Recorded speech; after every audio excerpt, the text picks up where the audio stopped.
After the deaths of 3 U.S. congressmen, Jerry Connley of Virginia, Sylvester Turner of Texas, and Raul Grijalva of Arizona, in the past 3 months, Americans are renewing calls for congressional term limits.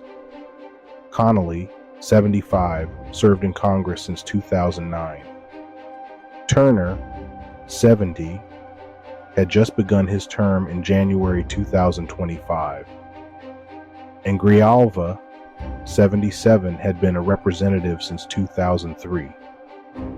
These consecutive losses have intensified scrutiny of the aging composition of Congress. Currently, 34 House members are over 75 years old, with Democrats comprising 26 of them. The median age in the House stands at 57.5 years, while the Senate's median age is 64.7. Notably, some of the oldest lawmakers still serving include Senator Chuck Grassley, 91, Representative Hal Rogers, 87, Representative Maxine Waters, 86, and Representative Nancy Pelosi, 85. This is Jerry Connley. He ran against AOC, Alexandria Ocasio-Cortez, back in December to be the top Democrat on the House Oversight Committee, which is a committee that serves as like the checks and balances of the federal government. AOC being the top Democrat on the House Oversight Committee, he won. He won even though he was battling cancer. Unfortunately, he passed away today at 75. Rest in peace to this man, but we have to stop. We gotta stop. That man, he did 6 months. That's it. When we could have had, they knew he had cancer when they voted for him. Do you remember 4 months ago, back in January, when the House Democrats picked an old guy to be their head representative on the House Oversight Committee? The most important committee in Congress. The Democrats picked a super old guy with cancer. His name was Jerry Connley. Notice I just said was? He's dead. He died today.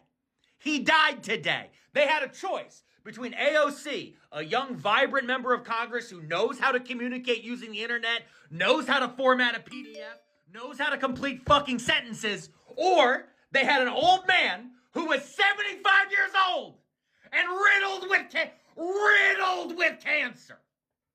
And they picked him. Nancy Pelosi, from her hospital bed with a broken hip, the oldest thing you could possibly have, she wrangled votes for this old man who is now dead. He is dead. He died of being old. Nancy Pelosi and the Grim Reaper, they collabed and they teamed up and they've already updated his Wikipedia. He died like an hour ago and it already says former representative. He was in Congress for 16 years. One of the first things he voted on was raising the minimum wage. Yeah, it's the last time we raised the minimum wage was when this guy got fucking elected. What are we doing here? Why can't we just pick? Why can't the Democratic Party pick people who are actually going to live through a couple decades of the choices of their fucking votes? Why the fuck can't we have a fucking person in this party who is young enough that their children will not be fucking seniors by the time... So Joe Biden having cancer and hiding as usual for most people in office. There's a man that just died who ran against AOC and won, and he was 75 years old. And he just died yesterday. He served like 6 months, and people elected him, the old white man, because we are ratcheted up on ideas that Jesus and God and Santa Claus are old white men, and those are the best people for the jobs, and they're not the best people for the jobs. It's not that white men can't run things, but we won't vote for somebody that doesn't look like how we think they should look when they run something. We go all into our minds to say all these things about why Kamala Harris didn't win. She's not a good candidate. She was weak. She's a prosecutor. She was from Gaza. But the comparison to Trump we won't make, because we accept that Trump is just Trump, and that's okay that he wins. But we want to say that somehow Kamala Harris lost because she's unqualified, and her viewpoints on certain foreign affairs, which are better than the foreign affair viewpoints of the person that won, because we have to vote for an old white man, which is why we had Joe Biden come out of retirement to go run the first time, and we continue to vote for him, and people still wanted him to go the second time, and we didn't have a primary because we believe it should be an old white man. And even though we didn't vote for Joe Biden, we still voted for an old white man who is Donald Trump, an old incontinent crazy white man. We got to stop. We got to stop. We got to vote for what y'all like to say, the best person for the job. The best person for the job may not be an old white man. And I'm not just talking to white people, because black people, we think it's going to be an old white man too. And if it's not going to be an old white, it's certainly going to be an old black straight man, right? We're going to hold on to the pulpit. You ever been to a black church when the preacher is there and stays there till they're 90 and almost dead in the ground? It's called Secession, not just a TV show. Prepare for secession. Mentor somebody. Why is Al Sharpton still leading the thing? Why is he the go-to person? He is also an old black man. Somebody else should be stepping into the shoes. Prepare somebody else. Stop holding on to power with all of your might. And then you die in the position and everything else goes away with you. Yeah, we really got to stop. Okay, Democrats, this is getting out of hand. There is no way, there's no way that you guys are making all of the wrong decisions. Like, there's no way this is happening by accident. Many people already feel like this party is not trying to actually be any true opposition to the Republicans. And for a while, I really did not want to believe that, but I absolutely believe it now. The man who was chosen to head up the Oversight Committee, the man who was backed by established Democrats like Nancy Pelosi, she actually headed up the charge to get him put on top of that committee.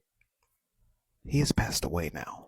He has passed away from the thing that everybody was concerned about him suffering from, throat cancer. Yes, Jerry Connley, 75 years old, passed away today from the very throat cancer that people thought might have made him a poor choice to head up the Oversight Committee. While my thoughts and prayers are going out to his family, we want to show him the utmost respect. You have to wonder, Democrats, why? Why won't you put our future in the hands of the capable, young, progressive leadership that has risen in your party? Not only that, there is already stirrings of Hakeem Jeffries putting someone else in charge of that committee, another old person, and not the vice chair, who is Jasmine Crockett. You guys are doing this on purpose. At this point, many Democratic voters have the opinion that you don't want to stand up to what's going on with the Republican Party, what's going on with the White House. You don't care. Just like the Republicans don't care about the medical benefits that they are snatching away from people, you guys don't care about getting in their way. You're not interested in that whatsoever. You're not interested in listening to the voice of your voters. You're not interested in actually making the changes that people know they want. No, what you're interested in doing is gaslighting people, making everybody feel like they don't know what they're talking about, and continuing to put people at the helm who don't want to see progress. They just want to get back to some middle ground, some place where they can reach across the aisle and keep up the norms and the status quo. That's not going to work anymore. Go check out my podcast. Go check out the Lime Room on my Substack, and you will hear a lot of other things that I have to say to the Democratic Party, because they have truly been so disappointing at every stage of this moment. I think it's time that somebody had a real hard conversation with them. They are failing, and it's not pretty. This is term limits in 60 seconds. The number one issue for why our politicians are so old is not actually term limits. The reason they're so old is because corporate donors have gotten a return on investment from them. A new politician, well, I don't know if he's going to be the crook that I've got in Mitch McConnell and Nancy Pelosi. Yes, I said Nancy Pelosi. Whereas those guys, man, they deliver for me. Whenever I give them bribes, I mean campaign contributions, they give me the exact legislation that I want. I want them in there for 80 years, 200 years. I don't care if Mitch McConnell freezes like that. I don't care if Nancy Pelosi blames pro-Palestinian protesters on Putin or China. Keep them in office. But if you can't get money out of politics, maybe term limits, because we got to get these crooks out. But guys, the number one issue isn't the term limits, it's the money, because they're just going to buy the new guys as well.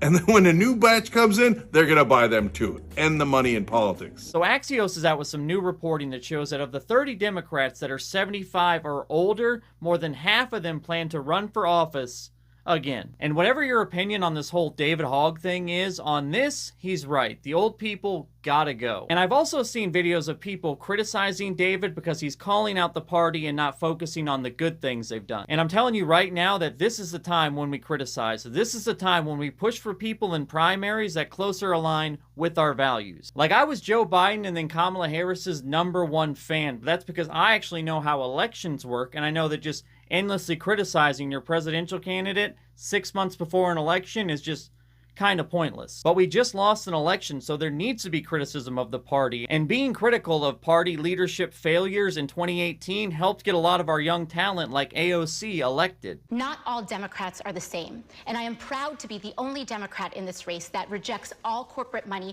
and champions and advances improved and expanded Medicare for all. The very first thing AOC did when she got to Congress was stage a sit-in in Nancy Pelosi's office. Now a new poll has her as the face of the party. Majority of the criticism needs to be pointed towards Trump, but we also need to put some effort into finding fresh young faces that can actually speak to kids, so their only two options on the Democratic side aren't 80-year-old person or whiny TikTok leftist. David Hogg, you didn't need to make all that fuss about primarying incumbent Democrats in Congress because they're all dying.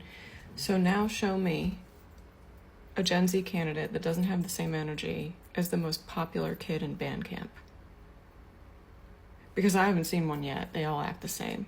When the boomers finally shuffle off, there's going to be an ideological war for the future of the country between Gen Z and millennials, because there are diametrically opposed value systems between the two groups. Millennials grew up with a promise and had the rug pulled out from under them, so they value fluidity above all else. They're individualistic, they're DIY everything, they want freedom. They want to be able to thrive in a world that they understand as absurd. Gen Z grew up in utter chaos, and so they value structure above all else. They want the world to make sense. They value rules. They value definitions. They want certainty. That's why you see things like trad Catholics and hyper-dogmatic leftists in Gen Z. So when the decentralized and restless millennials collide with the ideologically rigid and punitive Gen Z, there is going to be a massive war for where the country goes next. And the secret is that we need both sides, because freedom without structure collapses, and structure without freedom becomes authoritarianism. We need to work together in order for this thing to be a success.